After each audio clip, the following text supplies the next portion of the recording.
Okay. I want to welcome everybody to my fourth Tuesday Revolutionize Your Retirement Interview with Expert series. I'm Dori Mintzer, host for this series and owner of Revolutionize Retirement. For those of you who are new, we meet on the fourth Tuesday of every month at 12 noon Eastern Time.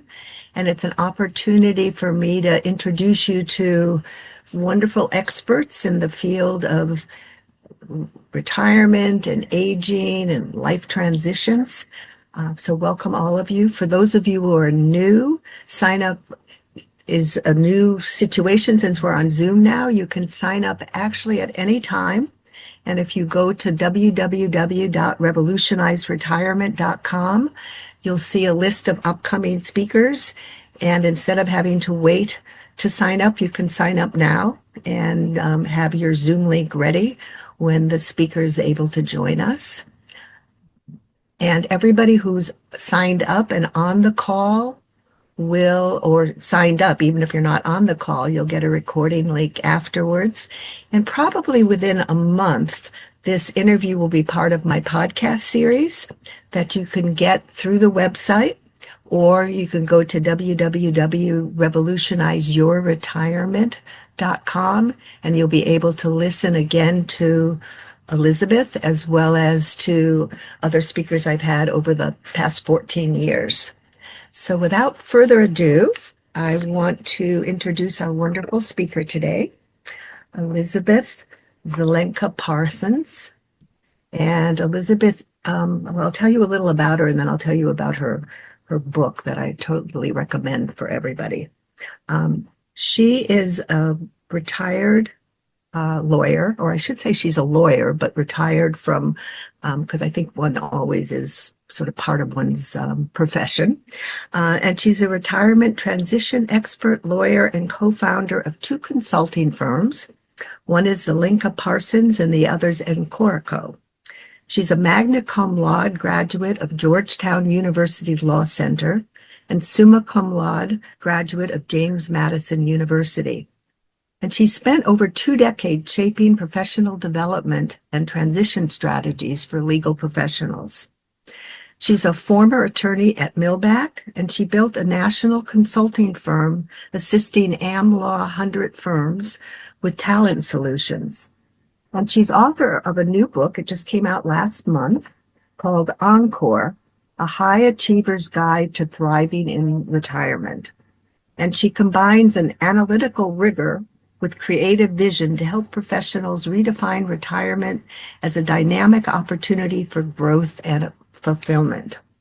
And I finished reading this wonderful book. I don't know if people can sort of see it in my background, but it's called Encore, as I said, A High Achiever's Guide to Thriving in Retirement. And I know a lot of people on the call, have some of you are working in this transition field of retirement. Some of you are professionals in other fields. Some are just people from the general population. I heartily recommend the book. It's written really well, and I can attest to the kind of analytic rigor as well as some, wonderful stories. And that's really what we're going to try to focus on today, is a lot of the stories and what Elizabeth over, her time working with high achieving professionals, what she's learned, about this stage of life. And maybe we can start with kind of, Elizabeth, what got you really interested in this from your own personal journey? Sure. Well, thank you. First of all, thanks so much for having me and for the lovely introduction. And it's a real privilege to be here speaking to all of you. Yes, it's quite a sort of winding road that led me to this work. As you can imagine, when I began my professional life, I joke when I say I was this little high achieving type from the time I was a little kid, and just relentlessly felt that I had no choice but to be as excellent as I could in anything I did, to the point that I sort of stopped sometimes asking whether I was doing what I wanted to be doing, and I just did what I thought the world expected of me. And I mean, there were benefits to that intensity. I I worked for a really enriching and challenging decade at a very large law firm in Washington, D.C. And that, one day collided with motherhood. And I literally hit the wall. I was only 35, very, funny moment in life to use the word retirement, excuse me, but I felt strongly that I could not continue juggling the demands that I had built into my life, and decided with a very sort of heavy heart to leave my profession. Now, the funny thing about that decision is that everyone around me thought I'd sort of lost my mind. I mean, they just couldn't believe I was doing this. I'd worked so hard to get there. And I thought, well, I always land on my feet. This will be fine. I mean, I've saved some money. I'm going to move to a more calm environment, which ended up being Tucson, Arizona, very different from DC. And I just sort of arrogantly base jumped out of my life and expected it all to come together. And of course, once the euphoria wore off, I realized that I had completely lost my identity. I had completely lost my operating system for life. I was used to working under intense pressure, multitasking, juggling lots of challenges. There was no place to put any of those skill sets. I mean, I was literally lost. And the result of it, shockingly to me at the time, was a sense of profound insecurity. I just couldn't figure out how to navigate out of this situation I'd created. And of course, ultimately I did, but it took years of rebuilding me. And once I did, I realized that a change like this is dramatic. It's an inflection point that requires careful consideration and thought. And if done with some intention, it can really be exciting. But when you do it the way I did it, it can be terrifying and difficult. So later, as my professional life unfolded, it occurred to me that the opportunity to help people at the inflection point of retirement was almost identical to what I'd gone through. It just happens later in life. And sure enough, I've been doing this work now for 16 years and have worked with hundreds and hundreds and hundreds of professionals moving through this change, and both validated what I thought would be helpful and also have learned a tremendous amount. So here we are. And you mentioned in the book, sort of the influence of both a good, positive role model and a not so positive role model that impacted you. Maybe you'd be willing to share that story of your father and your grandfather? Absolutely. Absolutely. Yes, I think retirement as a word holds so much meaning. There's a lot of mythology around that word, and some people imagine it as this wonderful moment you get to arrive at where everything's going to be easy street and fun and leisure forever. Other people, I think, are terrified of it because they've had negative role models that sort of suggest it's the beginning of the end. And I had one of each, in my life. And my father, sadly, was the negative role model. He was somebody who needed to be needed, and he truly thrived in every professional or working role he ever had. But finally, at 70, when he set down his last job, I mean, he just went into an abrupt and severe decline. And it highlighted for me how engagement with other people and other human beings and continuing to be challenged and just useful in life is so important to our human well-being. And then the juxtaposition was my grandfather, who lived all the way to 93, and he'd been a general in the Air Force, and so had to significantly retire quite early in life from that role. But he had multiple engaging and interesting roles throughout his life. And even at 90, he was planting an apple orchard that was not going to come to fruition for 10 years.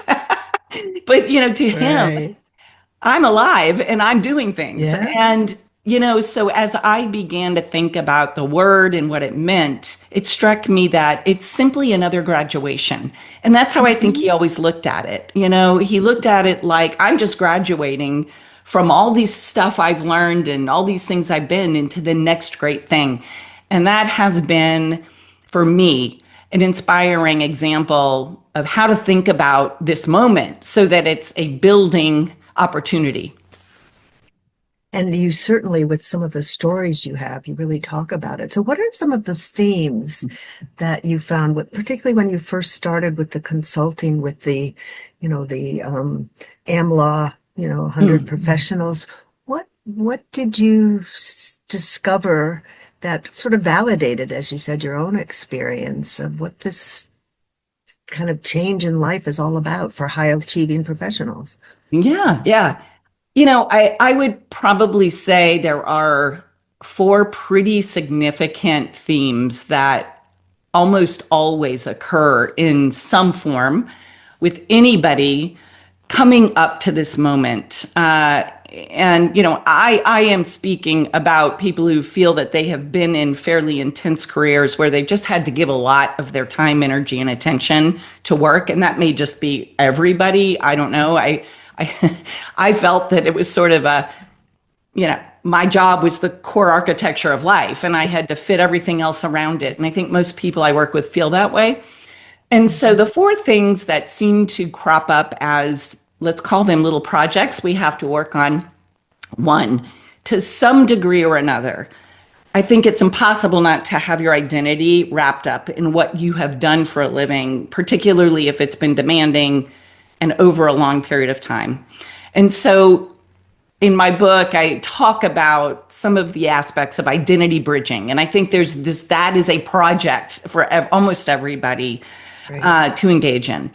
Two, I think to the point of architecture, if you're going to pull the central scaffolding of your life out, as in set your job down, you have to restructure your life and you've got to redesign the architecture so that all the things that we're inhabiting small spaces can properly expand. And we talk about creating more of a mosaic of life, not having the big monolith and a lot of small bits around it, but more a beautiful mosaic of all the things you want to be alive and energized in life.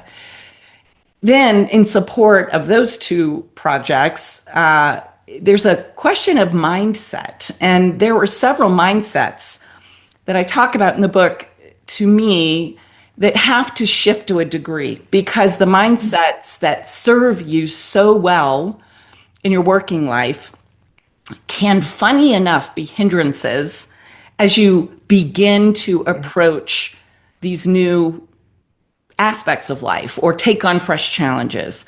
And we can certainly talk about those. Yeah. And then lastly, I just think an understanding of how to navigate change with confidence, because this is a change that affects just about every part of your life.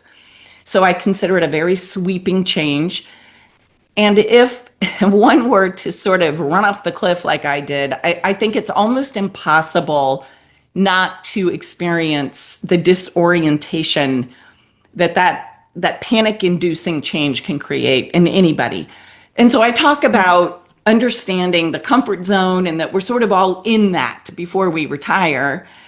And so we've got to figure out how we leave our comfort zones with confidence and intention so that we are learning and feeling that we can continue to evolve and grow as opposed to sort of panic and do what I did, Right. which was end up, with no real sense of how to go forward. So those are Right. certainly four themes that I think show up over and over. Yeah, and I think it would be wonderful to be able to expand on them with some of the stories. But let's start with the identity piece is always a big one. And I think part of what I really love about your book too is you break it down into different ways of thinking about what our Mm, self is. right. And you talk about kind of, discovering that enduring self and or the kind of the existential sort of self. Can you kind of talk about that? Because I thought that was a lovely way to think about it. Absolutely, absolutely. And let me just say, all of this is drawn on, work and research by psychologists and thinkers in that field. So I am, borrowing their wonderful knowledge and Hmm. applying it to this moment. But I do think it's very useful in the work we do with individual people to help them see the difference between two aspects of the identity. One is, as you said, the existential, the other is the categorical. And by existential, what we mean are the aspects of you that were always there, always will be there, although they may evolve. They're the parts of you that really endure over time, no matter what roles you may be playing in your life. Whereas the categorical identity are these categories of belonging that we create as human beings. And so we all tend to think of ourselves more through the roles we're playing at any given moment in life than we connect to the existential parts, because the existential parts Right. are so there that we don't notice them. So, for example, if one were to introduce oneself in a new context, you tend to start talking about the roles you're playing. I'm a mother, I have a spouse, I'm a lawyer, I'm an athlete, or whatever the things are you're doing. It's all about the doing in life and not about really the being. And so it's obvious that as you begin to set down something as significant as your career, where perhaps, your profession has defined you, maybe the organization you've been with for decades if that feels like a part of who you are, it's almost as if your whole identity is about to disappear when you think of setting that down. It's like, well, how am I going to introduce myself? Right. Even things like, what's my Yeah. email address going to be? I mean, it's Yeah. amazing how powerfully that feels like a threat. And so we do a lot of work around, well, let's look at all the stuff that's still going to be true about you, even though you've set these roles are changing. And what are the new roles that could emerge that will create new categorical sense of identity? But it's both connecting with what endures, as well as seeing opportunities for fresh categories that are fun and exciting, and hopefully are much more about, I want to be doing this. I don't have to do it because I need to purchase my lifestyle. I can do this because I want to be useful in this way. So I do think that framework gives people a sense of how to be with the idea that these categories can go away, but they're still here. Yeah, and I think it's so important to think about. I've often, in my work with people, talk about person and role.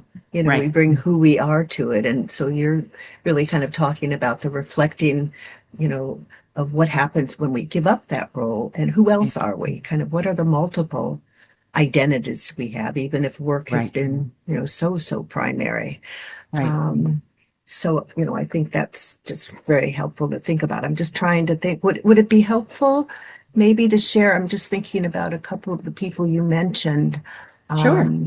like Howard or Peggy, or I mean, Yeah. and you might have other people in mind that maybe can speak to that, of how. Absolutely. There is an individual I mentioned in the book who I would say, certainly even by his own admission, when we started working together, he said, I am so identified with my role as a lawyer in this law firm. I've been here my whole career. I'm closing in on 4 decades. I mean, it was really tough for him to imagine what else, who else he could be if he weren't in that role.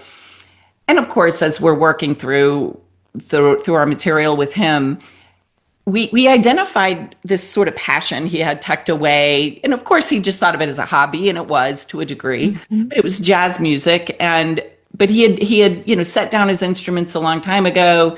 He really didn't make time to go to any sort of live music. He engaged with it in a very minimal way, but it was every time he talked about it, he would just absolutely light up. I mean, it was clear this was something he loved.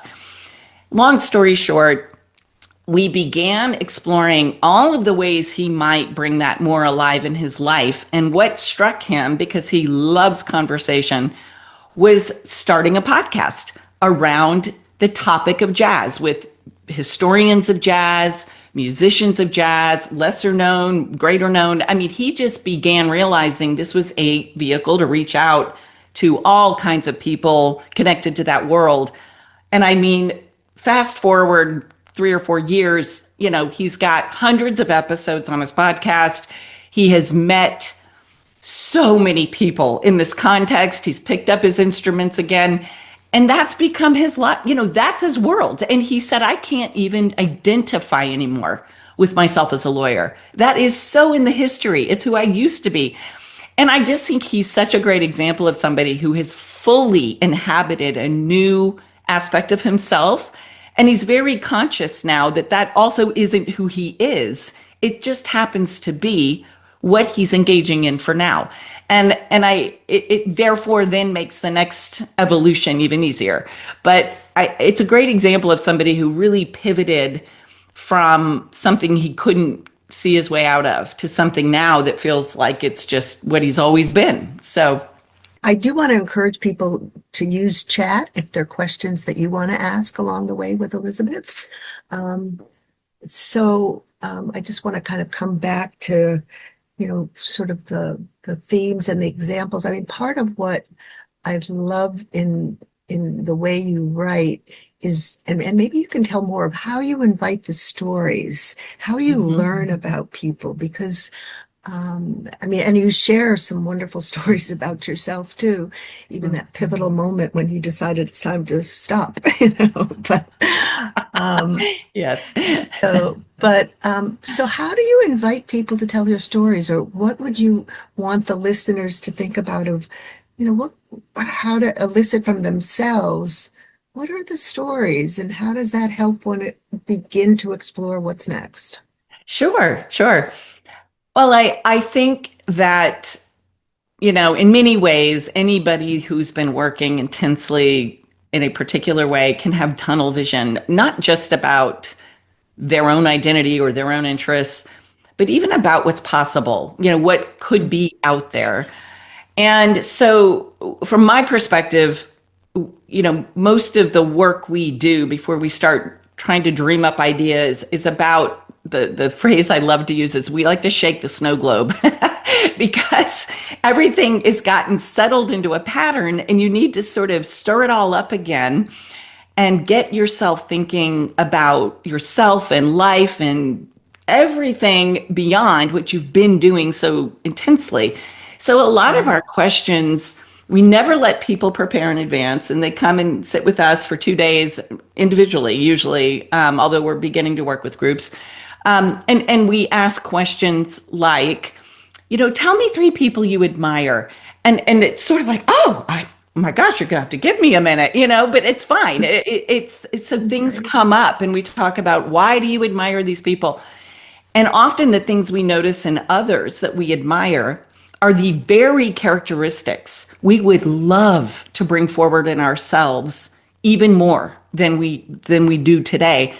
And for example, that sort of exercise begins to highlight, well, what are the ways that you would love to be seen in the world that really you're having maybe not the best opportunity to bring forward in your current context? And it's just opportunity that we're looking for. We're looking for fresh pathways, fresh ideas, fresh directions.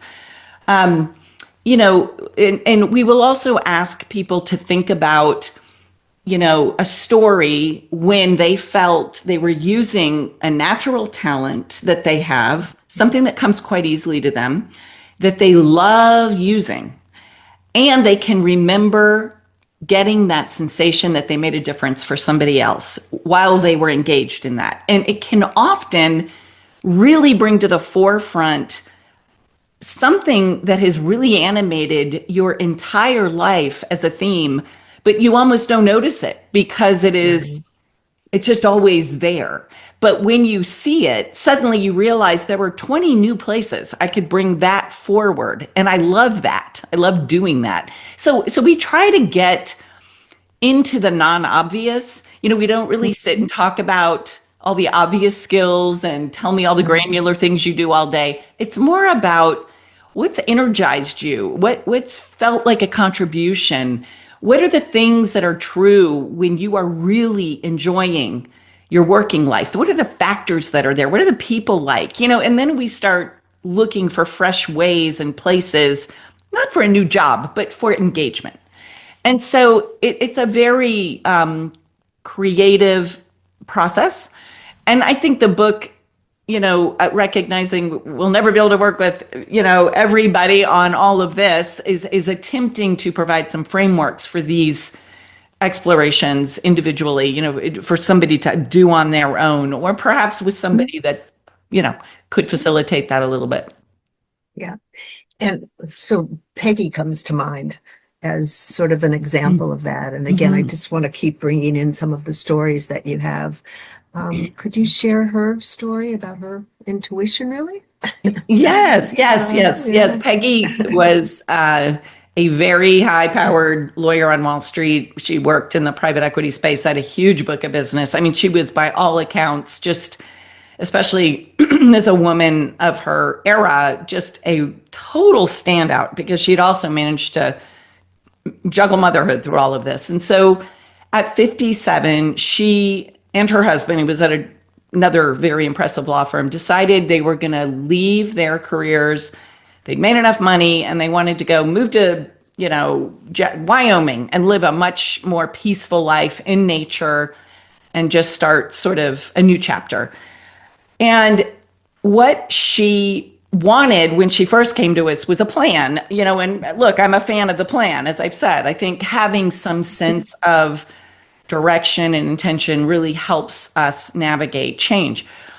But as we were working with Peggy, one of the things that came to light that really struck her as true, but it was not obvious to her at all when we started, because she'd been in such an analytical role her whole career.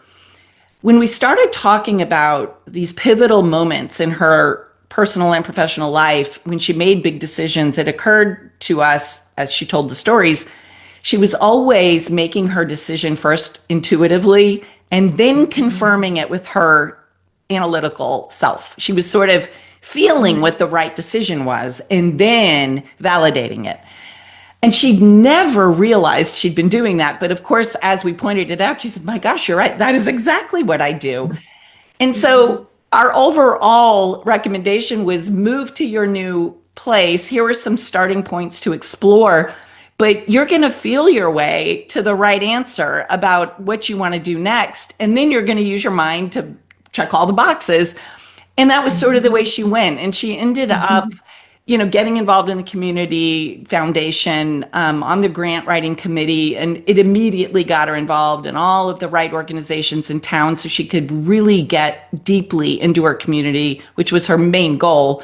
Anyway, it was a great story of watching somebody use a skill or a talent that was hidden from them. But when she surfaced it, I talked to her 2 years ago and she said, that is like my operating system. So it was an interesting thing to come to light. Yeah, it's like making conscious something that we maybe just take for granted about ourselves. So. Exactly. And I think often like our superpowers are a little unconscious to us because they're so embedded in who we are. Right. So I want to stick to also with some of the themes you mentioned. So, I love the architectural sort of the idea of taking down the central scaffolding and redesigning life and the mosaic. Can you talk a little more about sort of the process, that's involved in that, both for yourself or for some of the people that you've worked with or write about? Absolutely. Sure. We always feel that there's an opportunity to re-examine a lot of the habits and routines that we've built in life to serve our ability to show up to work the way we have to. And because habits and routines are both, I think, comforting to us as human beings, they provide a sense of coherence, but they're also, a powerful force of inertia. We all know if we're trying to drop a habit, how strongly it can call us back if we're not paying attention. And so we always point out to people, these habits that you have that served your ability to be at work on time, giving all you have to it, need to be at least re-examined. And some of them you may choose to keep with absolute intention, but others you may realize are not necessarily in service of what you want next, which might be more freedom, more spontaneity, more fluidity, but you still want structure. And so we try to organize life more into areas that strike us as fundamentally important to people.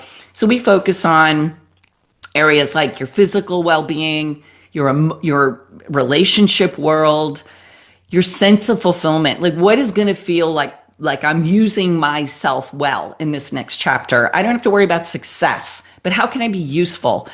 And then even peace of mind, are there strategies and approaches to your own inner life or staying grounded that you can re-examine now that you may have more space? How are you going to interact with the structure of a day? What are your financial resources that you spent all these years saving now enable in your life?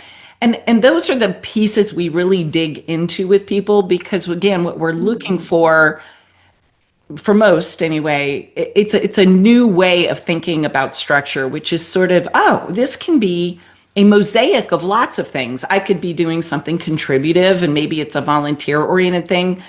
There could be a piece that's adjacent to what I used to do for work, and maybe it's a much smaller spot in my life. Maybe now I can activate some old interests that have been dormant for a long time. Maybe I can light up some aspirations I never made time for. You can do all of that. And you can really invest in your well-being, and your relationships in a way that maybe wasn't possible before. And so what begins to happen is there's a new game plan for creating time for all of those things in a way that just before it was always, well, I've got to fit that in where I can or not at all. Right.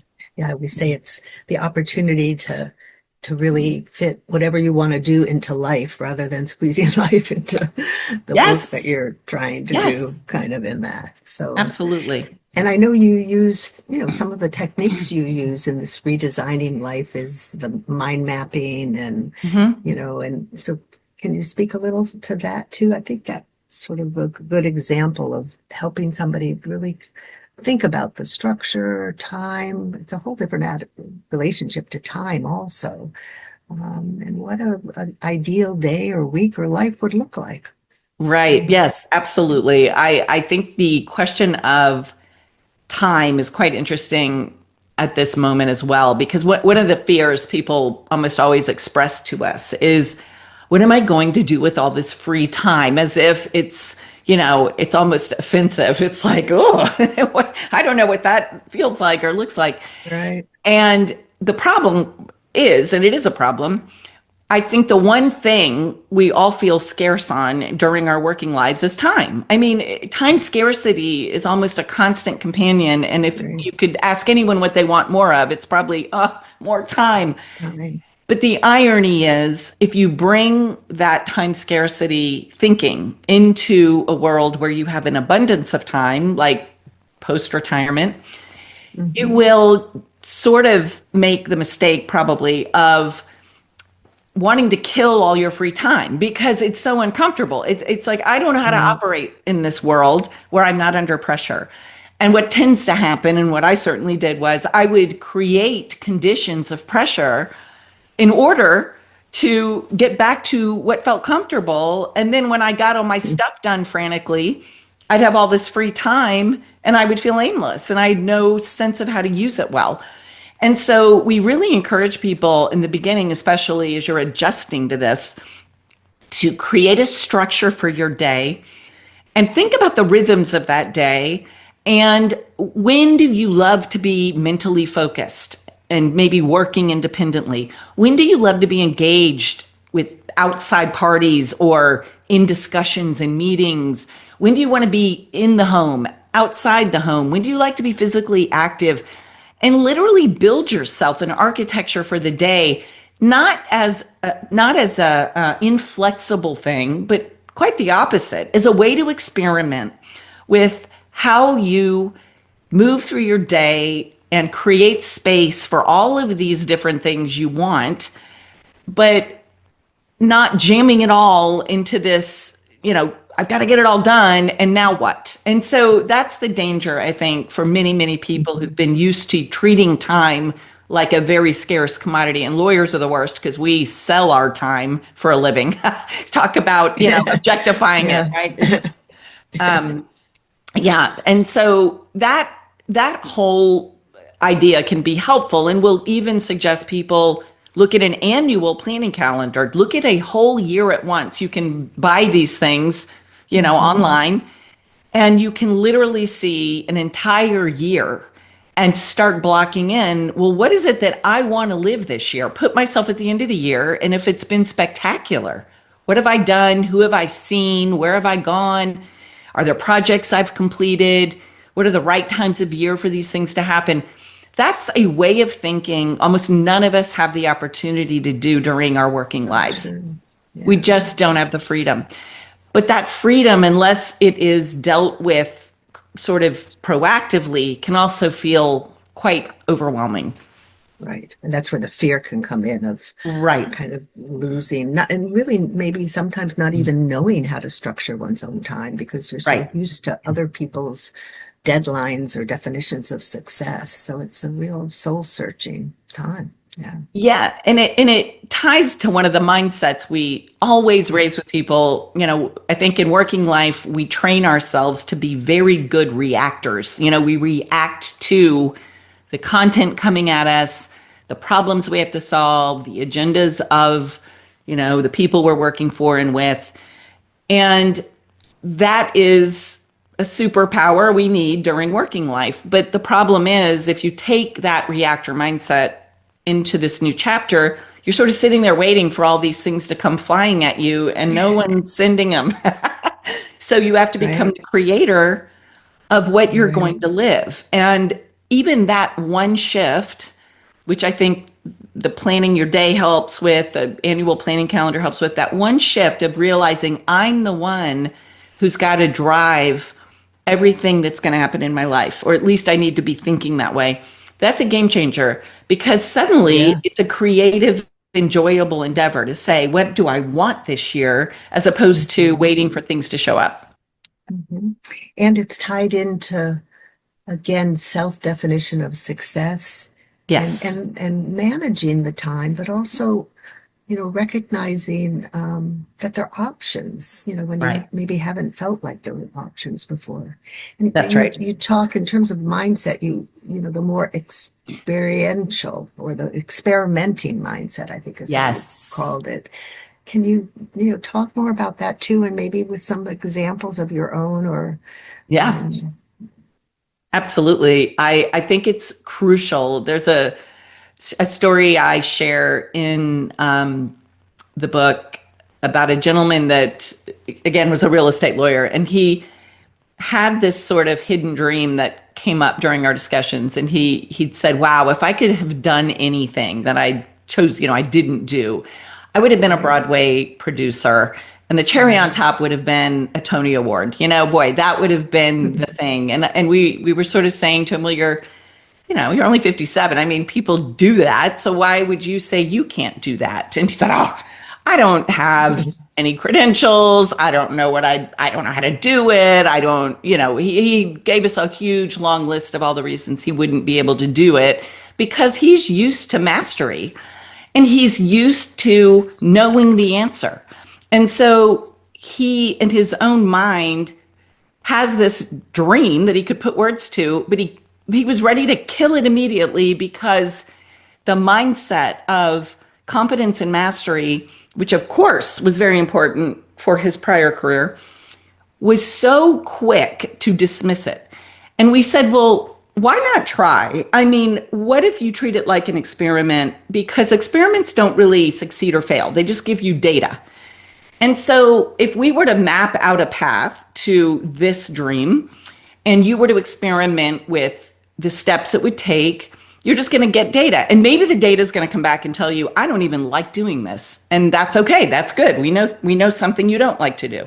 But it may come back and show you that this is actually way more feasible than you thought. And you will quickly begin to see the right people and the right opportunities popping up in front of you. And of course, you may guess that is the latter is exactly what happened. right. But what got him moving was the willingness to be experimental and not demand that he know every answer, that he have everything figured out on day one, and that he be absolutely certain of his success. And so to me, that shift in mindset is another thing that can open up just dramatic possibility. Yeah, it really is. Just again, it's kind of believing in yourself. It's part of that, kind of Yeah. coming back to that core part of who you are. You also gave this wonderful example of, and I resonated with it because of something that happened with me with whitewater rafting, but with your family and whitewater, and just this whole idea of risk tolerance or risk aversion or Yes. whatever. If you could sort of, I mean, all these things I think are just so important to open ourselves to of, Right. how that Yes. fits into Yes. life. That story I share sometimes with clients, and I'll share it now, but it has to do with having the courage to sort of jump in and get into action, even though Right. you can't see how the whole thing's going to unfold. And I mean, the quick story that for me was a wonderful analogy was we were in New Mexico getting ready to do a family trip on the Rio Grande. It was a whitewater rafting trip, which I'd never done before. We had our four sort of middle teenage kids with us. And they're gung ho. My husband's gung ho. And of course, the lawyer here, in the crowd is reading the 8-point font waiver about how we can't promise you Right. won't die and all this. And I'm thinking, I don't know if this is a good idea. And then I, of course, quickly said to myself, of course, the safe thing to do would be to skip the ride on the river, pop our raft in 100 feet from the end and float across the line. But that's not what we came for. We came for the adventure. And so I, set my fears down and off we went. And of course, it was magnificent and sometimes a little scary. But the whole point, the reason it's magnificent and exhilarating is because we couldn't predict every second of the experience and we were doing it together. And it was so much fun. And I say to people often that the very excitement of this new chapter is that it is an adventure and it doesn't have to go perfectly. I mean, hopefully you're at a point in your life where you've checked the success box and you can take the victory lap and you saved the resources. That's why we're sitting here talking, is because you don't actually have to worry so much about that anymore. Now it's about, how do I live a full, rich life? And the answer to that is something you've got to live your way to. You just need to point yourself in a reasonable direction that feels intentional and thoughtful. And then you're going to be able to make the whole trip. It's a little bit like driving at night. And there's that wonderful quote, that you can drive at night by seeing 6 feet in front of you. And then you make the whole trip that way, right? So you just need to figure out, what do I do next from here? Not what do I do 3,000 steps from now? And that's just different thinking, because in our working lives, of course, we're paid to get it right. We're not paid to experiment. We're not paid to have an adventure. And again, it's a mindset that helps, if you can seize that adventurous thinking. And I think that gets into that fourth theme that you mentioned, which is, in a sense, having some confidence of being able to kind of navigate change is really, I mean, I think that's such a good example of that, but you might have some Yes. other example of that too. Yes. Well, I think my example is the one that sort of highlights the importance of understanding how powerful our comfort zone is. And this comfort zone concept is actually a psychological concept where most people I'm working with, at least on the verge of retirement, I mean, they're strongly in their comfort zone. They know exactly what they're doing. They know where to be, who to show up for, and what they're meant to be doing. And it's all very comfortable. But the interesting thing about the science and brain growth, especially as it sort of ties into this later stage of life, is like, if you hang out in that comfort zone too long, you can actually begin to stifle your own development, in terms of a neurological sort of healthiness. And so there's real profit to leaving your comfort zone. However, the science absolutely shows that if you bolt out of it too quickly, you can literally overwhelm your brain, and you end up in what science calls the panic zone, where we either, it's that flight, fright, or freeze. It's you fight, freeze, or flee, and you cannot actually learn anything because you are panicked. And I mean, this is psychologically speaking.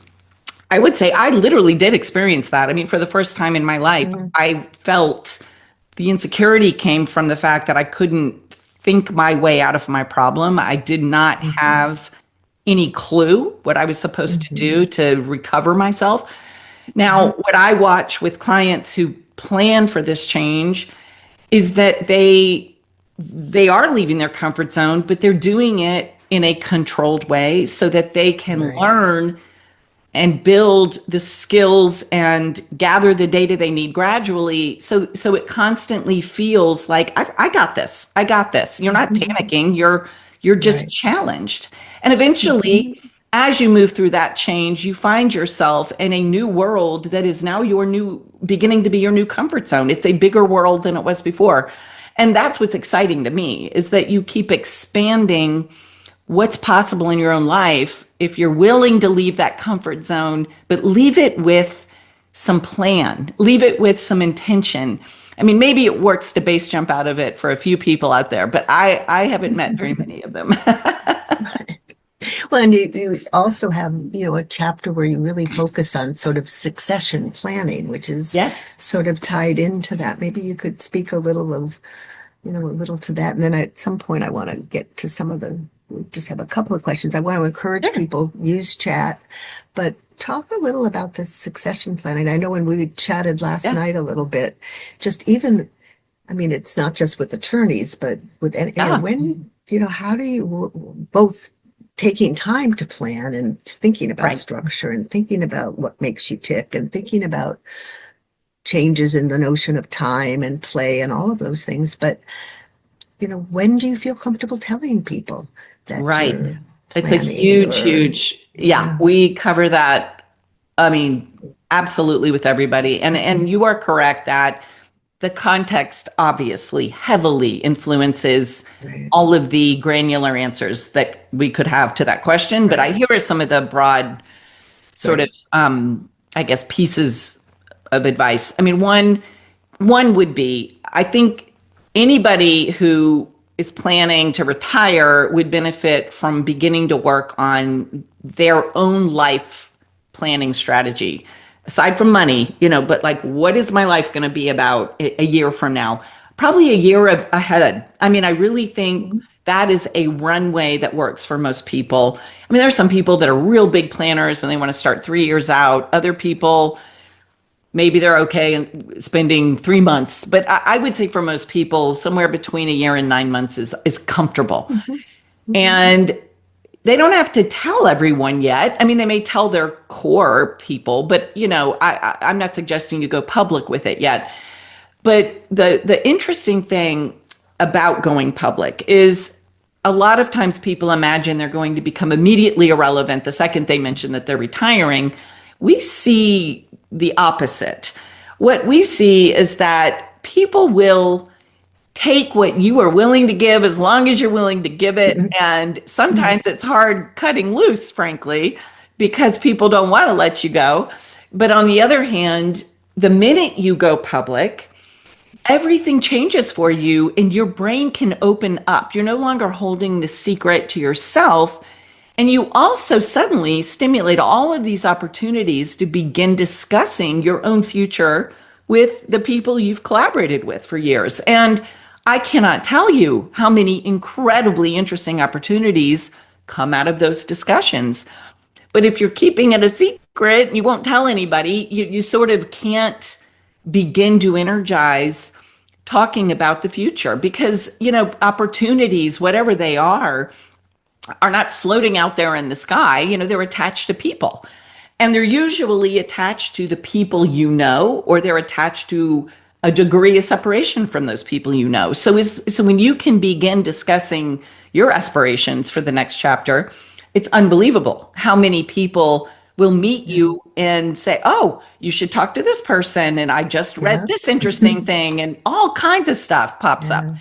So, and then of course, whatever succession planning means to any individual person, we remind everybody that you want to leave on top. You want to leave with a huge smile on your face. You want to leave everything in great shape, because the way things end has a hugely outsized effect on the way we remember the whole experience. And so when somebody ends a career on a negative note, it can really damage the way they think about the whole thing, even if most of it was great. Right. So we think, even if you're being selfish, it's end it as well as you can, end it on a great positive note. And I think, at the end of the day, it's just better for everybody, even if you feel like something hasn't gone the way you wanted it to. And that does happen. It's in your own interest to try to reframe it. Yeah, no, I think that's really sage advice. Yeah. It's important in terms of relationships too. But and much of your book talks about the person retiring, and you do have a section too about thinking thinking about who are the friendships, if any, from work, but also the importance of the asset of a partner if you have one, or a spouse. Yes. Can you, sort of speak to that a little bit too?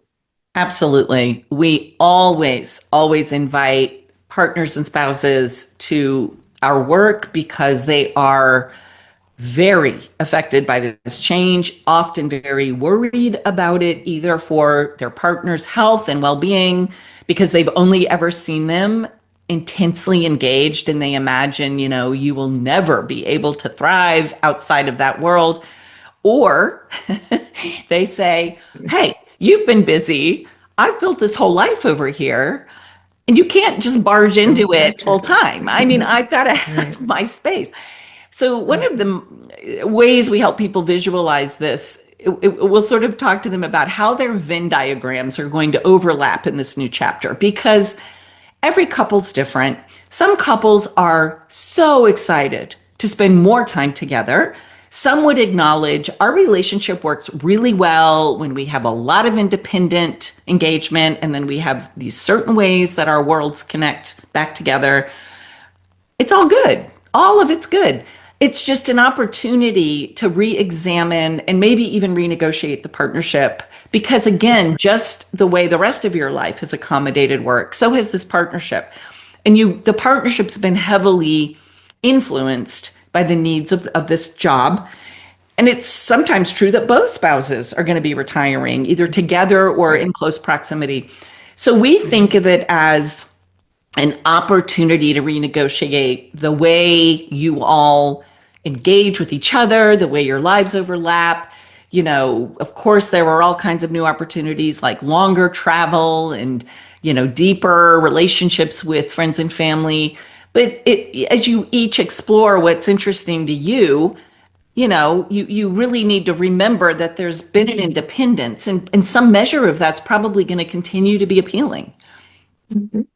Well, and I think that's where talking about expectations can become really important. Exactly. For couples too. So, right. Yes. So let me just shift to just see what some people are asking, and then I have a whole bunch more questions too, but you sort of commented a little on this, but what about the theme of paying work versus volunteer work in retirement? He says, I can't decide. Yes. It's a common question. And I think the way that I suggest people think about this, and I'm going to make the assumption that there isn't the necessity for paid work, right? That this is just, you're wrestling with this idea of, is volunteering going to feel as substantial maybe to me as making contributions that someone's willing to pay for? And I think the way I would look at that is, what is the impact that is behind what you want to do? And if it is more in the vein of a gift, and you're thinking to yourself, I would love to give my time, energy, money to advance this cause, that is more in the energy of a gift, and you're not asking for anything back, nor does the work feel diminished because you aren't being rewarded economically. If, on the other hand, the contribution you're making is frankly something you would only do if you were paid to do because it's inherently valuable to the organization at that level. In other words, it's appropriate to be paid. And I guess it's really a question of what is the organization's opportunity with your contribution. I mean, if it's a for-profit enterprise, clearly you must be paid. And so at the end of it all, I guess the question is what feels to you like the right application of your energy and time, and pick one or the other and see what happens. And sometimes we tell people before they get too deep into anything, set up a framework that you can reevaluate it. So we'll say, say you want to take a shot at something, and you can say to them, look, let's try this for 90 days. I'll pull the ripcord if it's not working for me. You can pull the ripcord if it's not working for you. But it's better to give yourself an exit strategy so that you can move on to the next possibility without getting too entrenched. Because most people don't want to, make a commitment and then let anyone down. But if you set the commitment up as we're going to take a peek at this in 90 days, then that is a good way to think about it. Yeah, no, I think that's really important to think about. And I think you comment in the book too about, if possible, moving can be that way too. Because sometimes, you move with some, image of what it's going to be like, and it doesn't work out that way. Oh my gosh. Yes. I'm so glad you raised that. We have seen people dive in with both feet to buying a home in a new community and then being really unhappy and just reversing the whole thing, which is very disruptive. I think in the era we have where one can pretty easily engage with, rentals that can go several months at a time, you can really experiment with locations. And we always advise people, and often do this work with people, to profile what you want out of a community. Just examples. What's the cultural scene like? Is there a great food scene? Is it walkable? What size is the city? Is there nature nearby? I mean, what are the things? Do you need an airport nearby? Healthcare? But profile it. Then start finding good matches. Then go experiment. And, when something really speaks to you, you're going to know it. But it's hard to know any of that when you haven't given yourself an opportunity to try it out. So those are some of the ways we suggest people play with, the idea of relocation. Yeah, no, I think it's really important. A whole number of situations come to mind of people that, whether it be expatriating and coming back, or Exactly. just, it can be hard. So another question from a listener: to what extent have you found law firms and professional service firms willing to provide coaching and support to those in the retirement pipeline? It's a great question. And I would say dramatically it's increasing. So we've been doing this work for 15 years and started and still predominantly really work for organizations as our clients, who then provide the opportunity to come work with us to their partners because they want to stimulate proactive succession planning. They want people to be taken care of before they leave. They don't want negative departures, especially from people who've given decades to their organizations. Now, 15 years ago, I would have said this was at the very leading edge of innovative thinking, especially in places like law firms. Now it's becoming an imperative. The competitive nature of talent out there is so fierce that especially larger law firms are putting increasing pressure on the retirement age. It's coming down. That means that people still have great, vibrant chapters ahead. They're certainly not ready to hang it up for the rocking chair. They may be 55, 57, 60. And I think firms are recognizing that they must provide personal support to people to help them through this. I mean, the money part is largely covered, right? If you've been in a bigger firm, but If you've been, it's this personal stuff. So I would just say broadly as a theme, I can't believe how many firms are stepping up and realizing they need to do something like this. that's good to hear that more are doing it now, because Absolutely. that they hadn't been. Because I mean, you bring up that issue that we are living longer, and Hmm. so there's a lot more time ahead Yeah, exactly. to be thinking about. Which leads me, I don't know where my association went to it, but you also talk about, and with some studies about the importance of thinking about time in a different way, but also learning to play. And so often for Yes. people who are high achievers, I mean, you can get so focused on, doing, doing, doing. And as you say, this shift to being, and what's that about? But can you talk a Yeah. little about what you've learned about play and how you help people incorporate that, I guess. Absolutely. I really love this piece of work. And again, I'm borrowing from an author and psychologist named Stuart Brown. And in fact, he wrote a book called Play. And I highly recommend that read to anybody who wants to go into this more. But we do bring his work up in our sessions and facilitate people through some thinking on this, because what he says is that all mammals play, and we as humans, being mammals, we play Yes. because that's how we keep our brains young. It's how we keep building neural connections in our brains. And you can watch this in baby mammals, right? Like they play fight. They play, that's how they learn, because it's low stakes, it's safe, but it's where you get all this new skill development. And when I read that, I thought, oh my gosh, that is so true. And he said, what's interesting, of course, as children, you just watch a child and they just are running around playing Right. constantly, but it's all about learning. But he said, when we get all serious as adults, we forget that we really are still playing quite a bit. And there are what he calls 8 play archetypes. And they're really interesting because he goes into, oh, this archetype likes to play this way. So, for example, one of his archetypes is the explorer.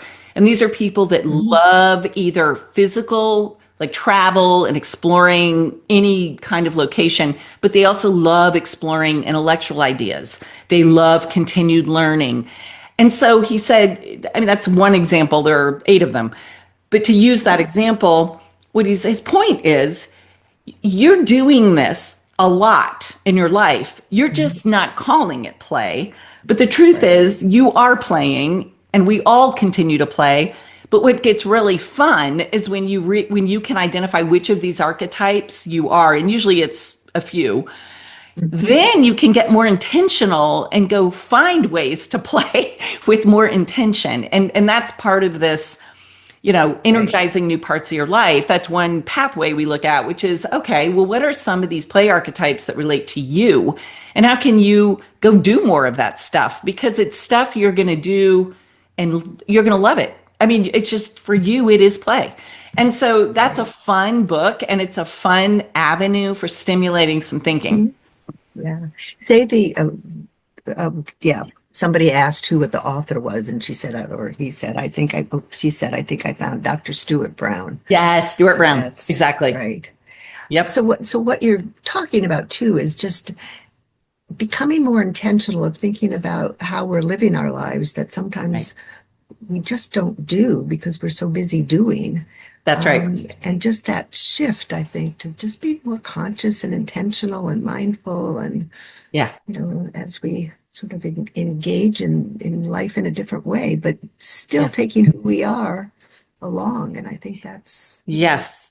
I think to me the analogy of graduation just really captures yeah. the spirit of what can be a very energizing change, because that's really what it is. You're taking Yeah. everything along with you. It's all Yeah. coming along in some way. And now you've got the wisdom of experience. You know how the world works. You know how you work and who you are. You've probably built a life of relationships. You've got some financial security, finally, some time. And wow. what if you put this together into a masterpiece, right? That's the thinking. And it can be overwhelming, yes, but if you break it down and start tackling pieces, suddenly it comes together. And that's the way, we encourage people to think about it. Which I think is great. And you invite people to just know it's okay to shift their lens by Yes. helping them kind of think about, you even have some examples of people who say they're not creative, but again, it's sort of like play of realizing Yeah. you may have been creative in ways you don't have not defined as creative. It's the C, creativity with the small c instead of the large c. So yeah. Right. Exactly. So, well, so how can people learn about, more about you and your work? And you want to mention anything about websites or again, the book is the Encore High Achiever's Guide to Thriving in Retirement, but how can they reach you? Sure, sure. Well, LinkedIn is certainly one clearinghouse where every one of my Right? businesses, the book and all of the other material could certainly, there's a pathway certainly there. I think I'm the only Elizabeth Zelinka Parsons on LinkedIn. You can also go to the URL highachieverretirement.com, and that will take you to the websites where you can Great. certainly read more about our programming and those kinds of things. So either of those would get you probably in the neighborhood. Great. And any last, I mean, in a sense, just before you, sort of said about your website, you kind of pulled it together nicely, but any last, thoughts, final takeaway that you'd like You the know, listeners to have? Maybe one last comment I'd say is that if you are coming on this moment or you've lived through it already and are struggling with it, you are not alone if you find it hard. That is surprises me how many people think they're the only one who can't figure this out. And I really want to emphasize this is a really challenging change. And don't feel that you are alone in feeling that way. In fact, my advice is reach out to people and talk about this. Everybody goes through it and everybody struggles. And so feel don't become isolated. That's the key because Right. the Yeah. more isolated you get in the struggle, the harder it is to navigate it. So I just want to encourage anybody who feels like, gosh, why don't I have this figured out? It is it is far more common not to have it figured out. And getting with people, whether they're just good friends or people who think about these things professionally, either way, there's a hand out there to help for sure. Great.